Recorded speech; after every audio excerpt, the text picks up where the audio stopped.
Thank you very much, Mr. Chairman. Ms. Bondi, welcome. Congratulations on your nomination. I'm so glad that you've been nominated, as we discussed when we had the chance to meet. Thank you. It was a pleasure to work with you as a State Attorney General for a number of years, and I'm delighted to see you here today before the committee. I look forward to your confirmation. You will be confirmed. I, too, have taken note of the number of times you have been asked about weaponization of the Department of Justice as if it was a theoretical possibility that might happen in the future. One of my colleagues on the other side said, weaponization may well occur under your tenure.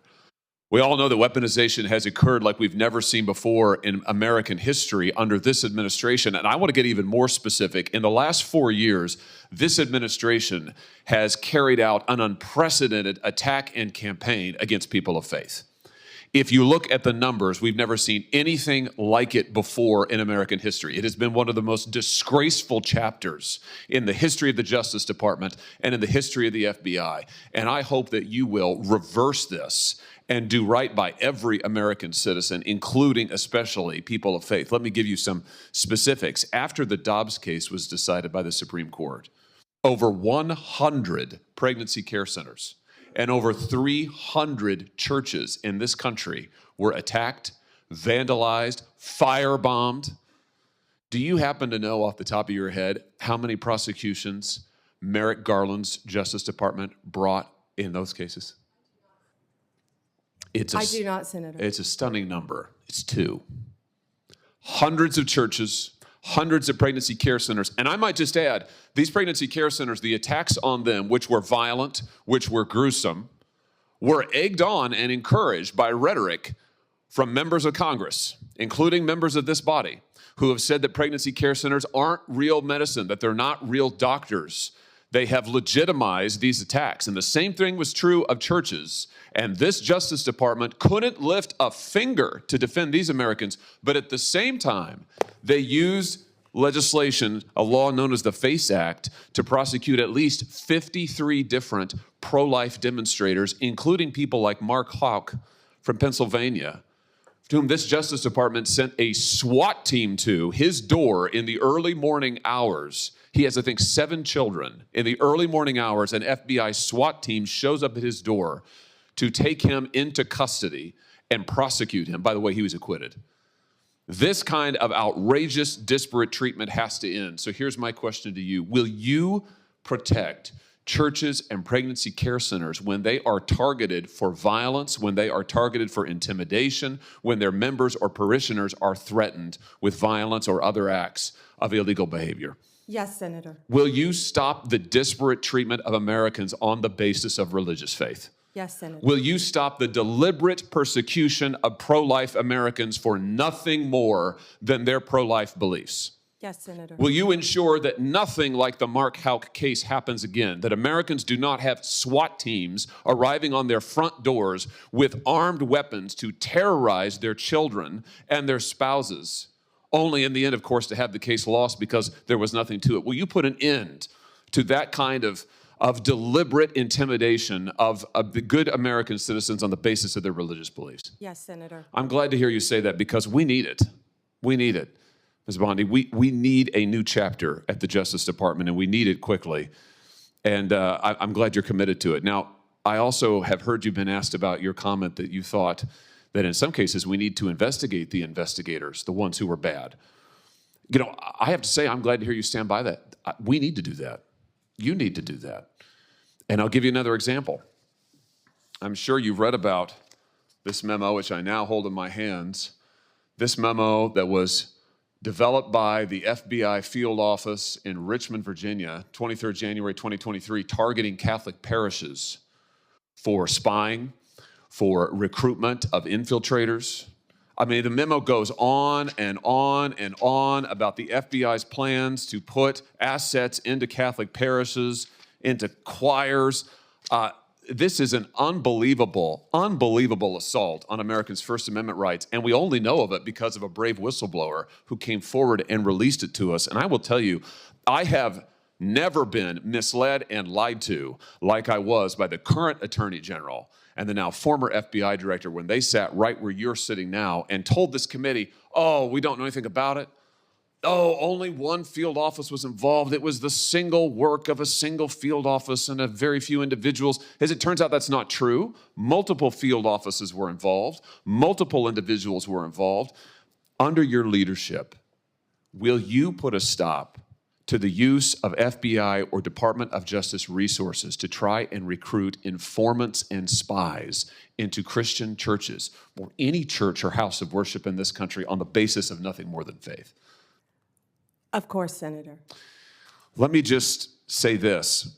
To our knowledge, no one who was involved in the writing and performance, execution of this memo has been disciplined or fired. Will you conduct an investigation like you talked about, Ms. Bondi, that will get to the bottom of abuses like this? And to be clear, this is an outrageous abuse. It is an outrageous abuse. One of the worst abuses of Department of Justice and FBI authority in our history. Will you conduct an investigation to find out who signed off on this, who approved it, who advocated for it within the Department of Justice? Will you open the books on these abuses so that the American people can have confidence in their DOJ? Senator, and I think what you're talking about is the ultimate weaponization, what we've been discussing all day. If I am confirmed as Attorney General, one of the first things I will do, there'll be many, but I will personally read that memo, and if Mr. Patel is confirmed, discuss it with him right away. Fantastic. And will you work with this committee and our relevant subcommittees? I'm going to chair a subcommittee called the Crime and Terrorism Committee. We're going to do our own investigation into what happened here at the FBI and the DOJ. Will you work with us as you discover the nature of these abuses, and as you put a stop to them, will you work with us to make sure the American people get all the facts and this never happens again? And Senator, yes, I look forward to working with you and the Democrats. I would think this is something that we can all agree on both sides, that this should not be happening in the United States of America, and work together on it. That's fantastic. Let me ask you one other question here in my just few seconds that are remaining. This memo targeting Catholic parishes repeatedly refers to as an expert source a group called the Southern Poverty Law Center. Now, the Southern Poverty Law Center has a long history as an anti-religious group that has repeatedly gone after conservative and religious organizations, called them hate groups, called them sometimes terrorist groups. They're cited in this memo. They once infamously, the SPLC called the Family Research Council a terrorist hate group, and an armed gunman came into their lobby and opened fire. Will you put a stop to the use of the SPLC as an official source for any Department of Justice memorandum or finding? That will be one of the first things we will look at as well, Senator, and report back to you and the committee. Thank you very much. Congratulations. Thank you, Mr. Chairman. I'm sitting here in the chairman's seat, General Bondi. It's a great feeling of power. Do you have documents you want me to review? Maybe some things I'd like you to sign. Let me just ask you here, and I think I may be your last interlocutor for the day, so congratulations. You've just done fantastic. Thank you for answering all of our questions. Let me just ask you about another of the abuses that this past administration perpetrated and that is still in place. And I'm referring to the October 2021 memo from Attorney General Garland targeting parents at school board meetings. Do you remember this? Yes, Senator. What happened was, as I'm sure you recall, we now know the Biden administration, the White House, the Secretary of Education solicited a letter from the National School Board Association. They ginned it up. It was fake from beginning to end. They ginned it up, calling for law enforcement scrutiny against parents, tax-paying parents who were going to school board meetings, inquiring what their children were being taught, inquiring about face masks, critical race theory. And Attorney General Garland, you talk about bowing to political pressure. When the White House demanded he activate the FBI against these parents, amazingly, unbelievably, he did it. And he issued this memorandum in October of 2021. All of this time later, that memorandum has still never been formally rescinded.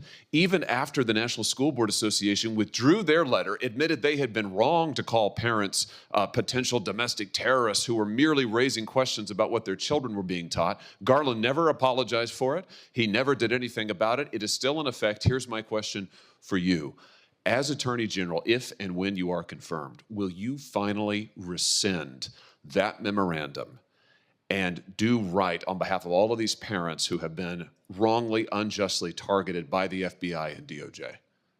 Senator, I have not yet read the memo. If I am confirmed, I will read the memo and I will do the right thing, just like I told senators on both sides of the aisle regarding their issues. Good. I look forward to you doing that, and I would hope this is something you could do on the first day after you're confirmed to send a message to parents and law-abiding citizens everywhere. This shouldn't be a partisan issue. I bet the parents who went to these meetings, they're Republicans, they're Democrats, they have no partisanship, but they want to know that their First Amendment rights will be protected. And you rescinding that memo formally after, frankly, the current Attorney General lied to us about it for years would send a tremendous message. Let me just ask you about the one other thing, and this is something near and dear to me. We talked about this when you came to my office. The Department of Justice administers a fund called the Radiation Exposure Compensation Fund. This is a fund that helps pay for the health care bills of Americans who have been exposed to nuclear radiation by the government through no fault of their own. In the West and other parts of the country, the Department of Justice has administered that program for years. Senator Orrin Hatch actually wrote the initial bill. It has been in existence since 1990. It's been supported by senators from both parties. It's extremely important to my state because the state of Missouri, we have a lot of nuclear radiation that has occurred, that's still in our groundwater, still in our soil, not cleaned up yet. My question for you is, since you'll be in charge of administering it, will you administer that program fairly and equitably? Will you defend it? Will you make sure that radiation victims who are under the statute entitled to compensation from their government get what they deserve? Senator, I was speaking about that with someone yesterday because I did not know, again, there's going to be a lot, if I am confirmed, that I don't know. That's why it's so important to keep an open dialogue with every senator from every state. And yes, I am committed to looking at that. And I did not realize you had that horrific problem in your state. Thank you very much. Thank you for answering our questions. And with that, Mr. Chairman, I yield back my time.